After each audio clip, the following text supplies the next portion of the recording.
नमस्कार दोस्तों, राधे राधे। दोस्तों मैं कर रहा हूँ 21 दिन का नो स्मोकिंग चैलेंज, जिसका आज है हमारा 15वां दिन। दोस्तों मैं बता रहा हूँ सिगरेट छोड़ने के बाद अपने लाइव एक्सपीरियंस को कि क्या महसूस होता है जब कोई सिगरेट छोड़ता है, क्या क्या दिक्कतें आती हैं जब कोई सिगरेट छोड़ता है और कितनी मुश्किलें होती हैं सिगरेट छोड़ने में। दोस्तों कल हम बात कर रहे थे कि सिगरेट से या तम्बाकू से ऐसा क्या होता है इनमें जिसकी वजह से कैंसर होता है। दोस्तों सिगरेट या तम्बाकू में 7,000 से अधिक हानिकारक केमिकल्स होते हैं जो हमारे ब्लड्स में मिल जाते हैं।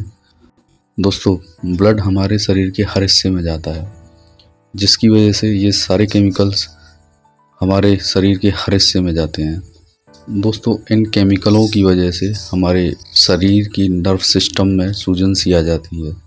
ये इन्फ्लामेशन हमारे शरीर को बहुत नुकसान पहुंचाती है। जब हम लगातार स्मोक या तम्बाकू कंज्यूम करते हैं तो इसी सूजन की वजह से धीरे धीरे धीरे धीरे वो कैंसर का रूप ले लेती है।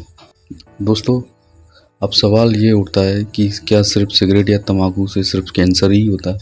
नहीं दोस्तों, ऐसी कई सारी बीमारियां हैं। जैसे आपको फेफड़ों का रोग हो सकता है, आपको सांस लेने में दिक्कत हो सकती है, आपको खांसी हो सकती है, आपको बलगम हो सकता है, टीबी हो सकती है। दोस्तों ओरल कैविटी हो सकती है, आपको दांतों में दिक्कत हो सकती है, आपको मुंह का स्वाद आपका जा सकता है, छाले हो सकते हैं आपको। जैसे दोस्तों अगर मैं आपको बताऊं तो मुझे भी ये दिक्कत हुई थी। दोस्तों मेरे दांतों में कैविटी हो गई थी, जिसकी वजह से मुझे आज कैप लगाने पड़े। दोस्तों मेरे 2 दांतों में तो आज ही कैप लगा है। अगर आपको दिखाना चाहूँ तो देखिए आप।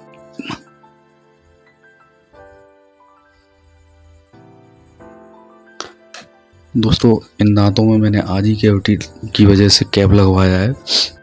यदि हार्ट की हेल्थ की बात करें तो जो सिगरेट पीते हैं उनको हार्ट अटैक के चांसेस और हेल्थी लोगों के मुकाबले ज़्यादा रहता है। ऐसा इसीलिए होता है दोस्तों कि जब हम सिगरेट कंज्यूम करते हैं तो हार्ट की जो धमनियाँ होती हैं वो सिकुड़ जाती हैं, जिसकी वजह से ब्लॉकेज के चांसेस ज़्यादा रहते हैं। और दोस्तों ब्लड प्रेशर भी इससे बढ़ जाता है, क्योंकि हार्ट की जो धड़कन है वो तेज़ हो जाती है, जिसकी वजह से नसों पर दबाव पड़ता है और ब्लड प्रेशर के भी चांसेस बने रहते हैं। बने क्या रहते हैं, जैसे ही हम सिगरेट पीते हैं उसके तुरंत बाद ही हमारा ब्लड प्रेशर बढ़ जाता है और हमारी धड़कन तेज़ हो जाती है। सिगरेट पीने से हमारा टेस्टोस्टेरोन लेवल भी कम हो जाता है, सेक्स प्रॉब्लम भी हो सकती है दोस्तों।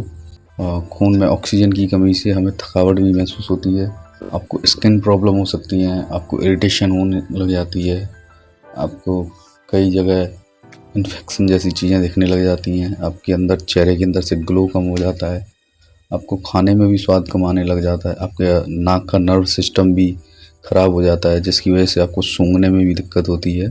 कह सकते हैं हर तरह की बीमारी सिगरेट या तम्बाकू को कंज्यूम करने से हो सकती है। सिगरेट में ऐसा क्या होता है कि हम इसको छोड़ नहीं पाते हैं, जबकि हम सभी को पता है इसको पीने से, इसको कंज्यूम करने से कई सारी बीमारियां होती हैं। फिर भी हम कई बार कोशिश भी करते हैं लेकिन हम इसको छोड़ नहीं पाते हैं। जब हम सिगरेट पीते हैं तो सिगरेट के अंदर जो सबसे ज़्यादा हानिकारक केमिकल होता है निकोटीन होता है। दोस्तों ये वही निकोटीन है जो हमें सिगरेट या तम्बाकू के प्रति एडिक्ट बनाता है, ये हमें इसकी लत लगाता है। इसी की वजह से हमें बार बार क्रेविंग होती है और इसी की वजह से हम सिगरेट या तम्बाकू को छोड़ नहीं पाते हैं। दोस्तों जैसे ही हम सिगरेट जलाते हैं ये निकोटीन हमारे ब्लड के अंदर आ जाता है और जब हम इसको छोड़ने की कोशिश करते हैं तो ये विड्रॉल होने लग जाता है और जिसकी कमी के कारण हमें क्रेविंग होती है। इसीलिए हम दोस्तों बार बार सिगरेट पीने जाते हैं और बार बार हमें इच्छा होती है, तड़प होती है। तो इससे बचने का उपाय है कि आप जब भी आपको तड़प हो आप अपने आप को समय दीजिए और थोड़ा रुक जाइए। आप देखेंगे कि आप इस जाल से बाहर निकल चुके हैं। लेकिन दोस्तों ये इतना आसान भी नहीं है जितना सुनने में लगता है। आपको अपने आप को बहुत मजबूत करना पड़ेगा, अपने आप को अपनी इच्छा शक्ति से जीतना पड़ेगा। यदि दोस्तों आप अपने आप को सिगरेट या तम्बाकू या खैनी गुटखा जैसी लतों से अपना पीछा नहीं छुड़ा पा रहे हैं तो आप डॉक्टरों की सलाह भी ले सकते हैं दोस्तों। डॉक्टरों के पास कई सारे ऐसे उपाय हैं जो आपको निकोटीन की इस तड़प को कम कर सकते हैं। मैंने भी कोशिश करी थी कि मैं डॉक्टरों के पास जाऊं। मैंने ये भी सोचा था कि मैं डे बाई डे सिगरेट के डोज को कम कर दूं और धीरे धीरे मैं इसको बिल्कुल बंद कर दूं।